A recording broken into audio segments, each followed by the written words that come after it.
Welcome back to the channel where we are making our way through the Bible, one chapter at a time. Today we're going to look at Genesis chapter 11. Now if you're new here, we do suggest that you watch each chapter in order. However, because this is the first book of the Bible, you could probably jump around to any chapter and not miss too much. But if you want to get the most out of it, then we would encourage you to start at the beginning and work your way through. So with that said, let's dive into the text. Alright, let's get started with verse 1. Once all the people were of one language and one speech.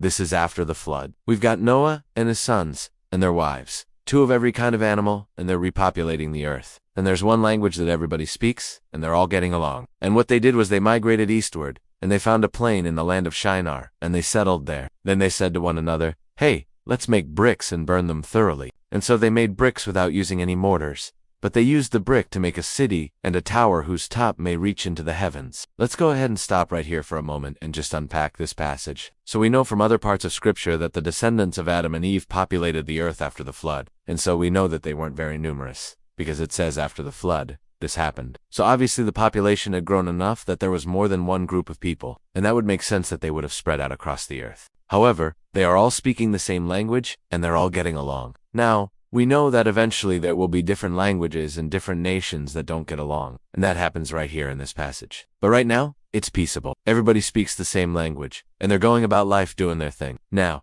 they migrate eastward to this area called Shinar, and they settle in this plain. Now, some scholars say that this is the biblical name for the area that we know today as the Persian Gulf. There was a civilization there. It was fairly close to the location where the flood is believed to have taken place. Now, some would say that it was the best idea to move so close to the area where the flood happened. But nonetheless, they migrated there and they decided to build a city. And they were really good builders. They didn't have mortars, but they built themselves a nice city. Then they decided that they wanted to build a tower, and the top of the tower would reach into the heavens. This is an interesting construction project. If you've ever been to New York City and seen the Chrysler Building or the Empire State Building, there's always kind of like a spire at the top of the building, and that spire reaches into the sky. Well, that's exactly what these people did. They put a spire on their tower, and they named it Babel. So when God looked down on the city and saw this tower, what do you think he thought? I imagine it was something along the lines of, "That's pretty impressive. That is really quite tall. I can see them reaching up towards me.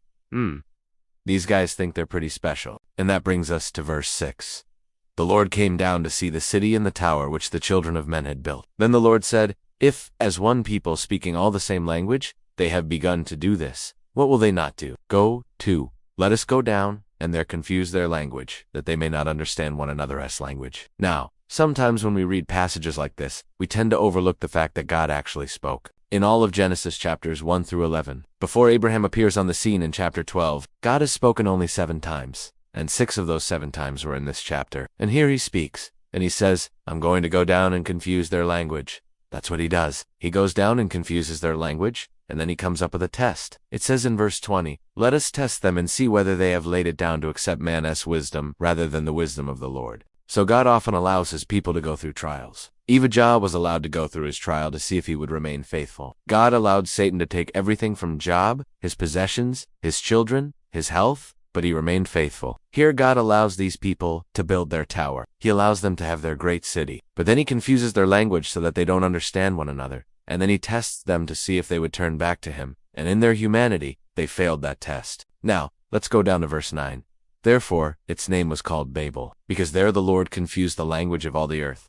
And from there he scattered them abroad on the face of all the earth. Now, the word Babel means confusion. So here in the text, it says that it was called Babel because there the Lord confused the language of all the earth. And so this is the origin of multiple languages. We know from science that there's over 7,000 different languages being spoken today all across the earth. And that's a lot of languages. Well, here in the Bible, it says that there was one language, and then God confused it, and then he scattered them on the face of all the earth. And so from this one language, all of these different languages developed. And that explains why we have different languages. And it also explains why we have different nations. Eventually, people who spoke the same language stayed together. They had a common language, and they became known as nations. And so this one event in Genesis chapter 11 explains all of that. And it also explains why there is conflict between nations. Because it says that they were scattered across the face of all the earth, and they would no longer work together. They couldn't communicate anymore. And so they went their separate ways, and eventually became different nations, different peoples, and eventually, they even became different races. Some believe that the mixing of the races occurred right here after the scattering at Babel, because it says that they were scattered across the face of all the earth. and it would make sense that they would mix and mingle with the people groups that lived in those areas. So here in verse 10, it talks about 4 different people groups. It says, Arphaxad, Shem, and Japheth, the sons of Noah. These are the 3 who went forth after the flood, and from these the peoples of the earth were split, and they lived by their own languages, their dialects, and their people. So Shem and Japheth are the sons of Noah, and it says that these 3 went forth after the flood, and the people of the earth were divided.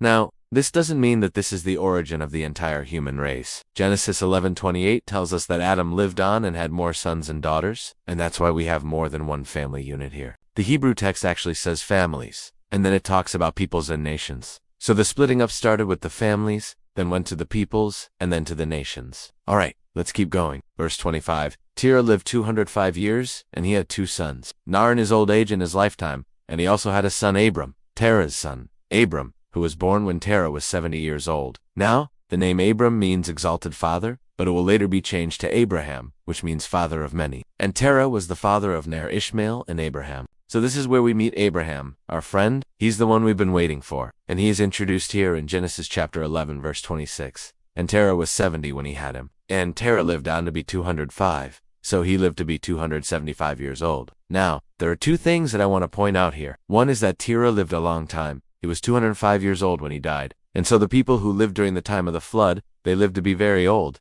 But that's not the point I want to make. The point I want to make is that Abraham was born when Terah was 70 years old. Now, we're familiar with the story of Abraham and Isaac and Jacob, and then the nation of Israel coming from that bloodline. But right now, Abraham is just a guy, but God has plans for him. And we'll begin to see those plans unfold in Genesis chapter 12. So the book of Genesis continues. It's a great book, filled with creation, fall, and now the Tower of Babel, and the main character shifts from Adam to Noah to now Abraham, and the promise of God is still being fulfilled. He's going to have a special relationship with one man, and we'll find out who that is in the next chapter. Alright, Genesis chapter 12, coming up next time. Make sure you subscribe if you haven't yet, so you can join us. Also, if you enjoyed this video, go ahead and give us a thumbs up and share it with your friends. Thanks for watching. See you next time.